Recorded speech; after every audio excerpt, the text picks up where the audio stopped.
Chairman George Garcia, sir, magandang umaga po sa inyo. Magandang umaga po, Sir Lakay Deo. Sa ating po mga kababayan, magandang umaga po sa inyong lahat. Chairman, sir, kailan niyo po ipapatawag itong si Lubiano? Sa September 24 po, alas 10 ng umaga, pinatawag po siya ng aming Political Finance and Affairs Department. Ito po kasi ang opisina namin na nag-iimbestiga doon sa mga sose ng mga kandidato at minarapat na maliban sa kanyang pagsagot ay ma-personal din na ma-confront niya yung mismo akusasyon, aligasyon sa kanya. At the same time, maipaliwanag po niya yung kanyang panig, ganun. At bagamat, siya po naman ay nagtistigo na sa mababang kapulungan at nagsabi nga na siya mismo ay nagbigay ng donasyon, kontribusyon sa isang kandidato for senator.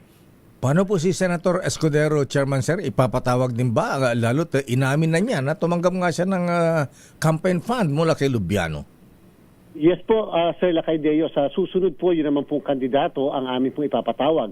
Para din po doon sa mga kandidato doon sa involved sa 52 contractors naman na hiningan muna namin ng DPWH ng kumpirmasyon, sertifikasyon na yung mga contractor na ito ay sadyang mga public works contractors. Kasi nga po may posibilidad naman, Sir Lakay Deo, na baka naman hindi pala public work or public works contractor yung mga yan, baka naman kontratista pero sa pribado, kung kaya hindi po mako-comply yung provision ng Omnibus Election Code. Pero dito po sa inyong nabanggit, si Mr. Lubiano, dahil nga sa kanyang pag-amin at pag-amin din po ng dating Senate President, na sila ay nakatanggap naman, itong isa naman ay nagbigay, ay hindi na po namin minarapat na hingin pa yung sertifikasyon at konfirmasyon mula sa DPWH. Bawal ba talaga, Chairman, sir, ang tumanggap ng campaign fund kahit kanino galing?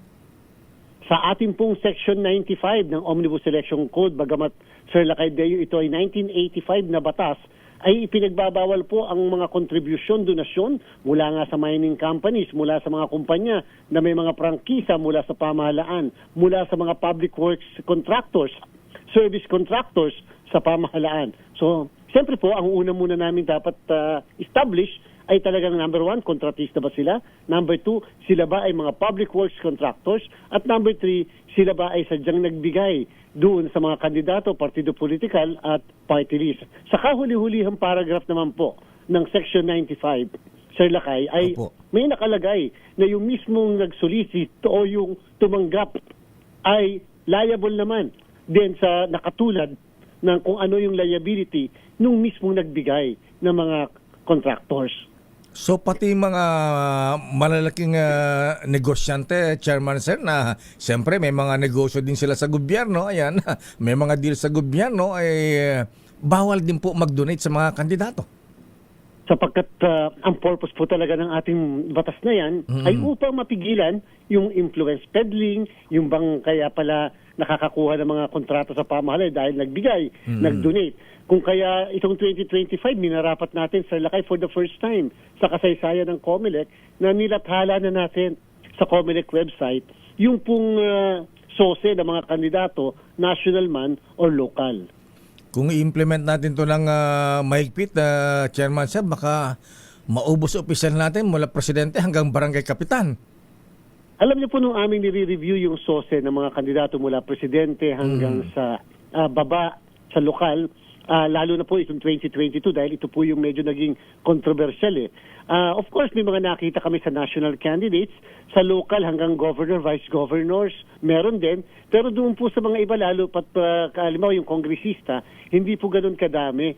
Sapagkat siguro nga dahil maliliit lang ang required na gastusin ng mga local kasi 3 piso per registered voters lang po tayo eh.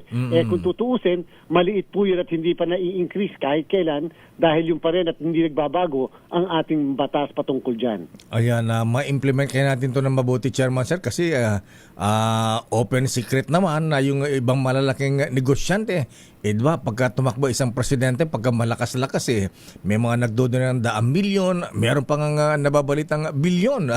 Although na mahirap patunayan, Chairman. Alam niyo po, Sir Lakay, Deo, ito po yung pagbubukas mata at kaisipan sa ating mga kababayan, sana po sa ating mga mambabatas. Opo. Na meron po kasing loophole yung ating mga batas. Halimbawa po, Sir Lakay, Yes, sir. sabi po nung kaso ng Peñera versus COMELEC, Ayan po yung kaso ng Peñera versus Comelec na hindi ka pa kandidato. Yun po yung tinanong nyo sa akin dati, hindi ka pa kandidato, maliban na lang kung ito'y nagsimula na ang tinatawag na election period. Ibig sabihin, kung nag-file ka ng kandidatura noong October sa Lakay at pagkatapos ang campaign period ay magsisimula pa ng February nung susunod na taon, ibig sabihin lahat ng tatanggapin mo, lahat ng gastusin mo mula October, November, December, January ay hindi mo kinakailangan i-report sa SOSE, and therefore kahit bilyon-bilyon yan ay wala pong violation dahil walang premature campaigning. Ganon pala. So dapat kung magdo-donate ibigay na mag-solicit na before campaign period, Chairman. Parang ganon. Yun po, parang ganun po. Pero again, sa ating pong pagtingin, maaaring legal. Pero siyempre, sa mata ng ibang mga kababayan natin, parang may mali din naman doon na oo nga, inaalaw nga yan, sa technicality, hindi ka makakasuhan. Pero parang ang sama naman nag-file na ng candidacy. Pagkatapos hindi pa pala kandidato and therefore makakaligtas. So yan po sana ang ating ipursige na madami pong butas yung batas natin, lalo pat may mga magagaling na abogado, kaya makita yan, para naman sa mga susunod nating mga halalan, hindi po maabuso at magamit yung mga loopholes na yan. Kasi alam mo naman, Chairman, lalo mga tumatakbong presidente, 2 years, 3 years ang kanilang preparation naghahanda na. Ayan. Di siyempre gumagas na rin. Ang 2028 elections po natin, Sir Lakay, ay isang magandang paghahanda ito. Ito mga nangyayari, magandang paghahanda patungo sa 2028 national and local elections. Ayan, alam natin na Chairman Sir na minsan ito ang isang cost din ng corruption sa gobyerno dahil paano gagastos yung kandidato na bilyones, daang milyon, magkano lang ang sweldo, kaya anong nangyayari, babawiin sa corruption. So ano kaya ang dapat gawin dito, Chairman Sir, para maiwasan natin yung mga ganito? Dapat bang magtakda o suportahan ng gobyerno, magbigay ng yung budget ba para sa campaign fund ng mga kandidato? Yung po yung isa sa magandang proposal dati na dapat sana ma-revive yung tinatawag na yung bang campaign finance law na kung saan ang pamahalaan mismo ang nagbibigay ng support at hanggang doon lamang ang pwedeng magastos. Kaya lamang ito po naunsami, hindi po naituloy dyan sa ating pong Kongreso. At siguro nga po, Sir Lakay Deo, maganda mapag-isipan siguro hindi nakakatawa po yung 3 piso per registered voter o kaya naman 5 piso per registered voter. Aminin na po natin, mga kopong-kopong pa po yun Totoo hindi po na yan. po makatotohanan. Isipin nyo po, 10,000 ang botante nyo. I-time stream mo na lang yon sa 3 piso per registered kung ikaw ay may partido, 30,000 lang po yon. Ang 30,000, hindi naman po dahil sa ating present reality, isang araw lang po magagastos yung 30,000. Ang sabi, 3 piso per registered voter sa mismong campaign period. In which case, 45 araw sa lokal, 10 araw naman sa national positions. So dapat po, Chairman, amyendahan o gumawa ng panibagong batas tungkol sa halalan? Yes po, dapat po, Sir Lakay. At again, kahit po yung aking sinasite na Section 95 ng Omnibus Election Code, yan po ay 1985 pa, na hanggang ngayon ay naandyan pa sa ating mga batas at kinakailangan ito po yung ma-revise, mapag-aralang mabuti, mapatibay upang hindi makitaan ng butas at maabuso ng mga kandidato o tumatakbo. Anong penalty nga pala, Chairman Sir, itong mga nagbibigay ng campaign fund, ayan tumatanggap? Disqualification ba yan? May kasama bang kulong yan, Chairman?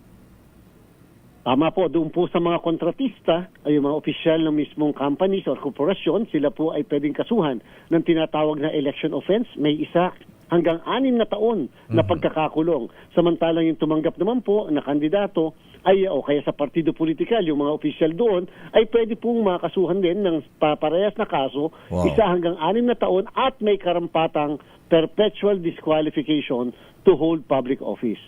Anong mangyayari kay Senator Chis ngayon, Chairman? Inamin niyan tumanggap siya ng campaign fund. Alam niyo po, ayoko munang pangunahan Sir Lakay, yung pwede maging disposisyon ng komisyon. Bagamat may narinig po tayo ang sabi po nung pagdinig doon sa mababang kapulungan nung mismong kontraktor ay ibinigay niya ito in his private capacity. Ibig sabihin, hindi niya ginamit ang kumpanya, pero bilang isang pribadong tao na kaibigan yung mismong kandidato, kaya siya nag-donate o nag-contribute. I-declare ba ni Senator Chis sa kanyang SOSE, Chairman Garcia, sir? Yung donasyon na yan? Yes po, nakita po namin ito po ay nagkakahalaga ng 30 million pesos. Na-reflect naman po at nandun din yung pangalan ni Mr. Lubiano sa SOSI po ni Senator Chis Escudero. At least i-declare. Opo, at hindi naman po ginamit, in all fairness, yung pong pangalan ng kumpanya o construction firm. Kaya po, yun ang kanyang pinapanindigan nung nagbigay na ito ay ibinigay in his private capacity at ito daw po ay personal na pera niya. Ayan, siguro huwag nyo na masyadong higpitan yung implementation na Chairman Garcia, sir. Baka maubos sa opisyal natin. Hindi po. Siyempre, yan ang batas at wala pong choice si Commission, ang COMELEC. Kaya, at in fact po, nagmoto proprio tayo dito, Sir Lakay. Hindi po kami inubligan ng kahit na sino. Nagmoto proprio tayo upang makita naman ng mga kababayan natin na pinapatupad po natin ng tama ang ating mga batas. Chairman Garcia, sir, maraming salamat po. Magandang umaga. Happy weekend, Chairman. Magandang umaga po, Sir Lakay. Mabuhay po kayo. Magandang umaga. Mabuhay pa kayo, mga kaibigan. Chairman George Garcia.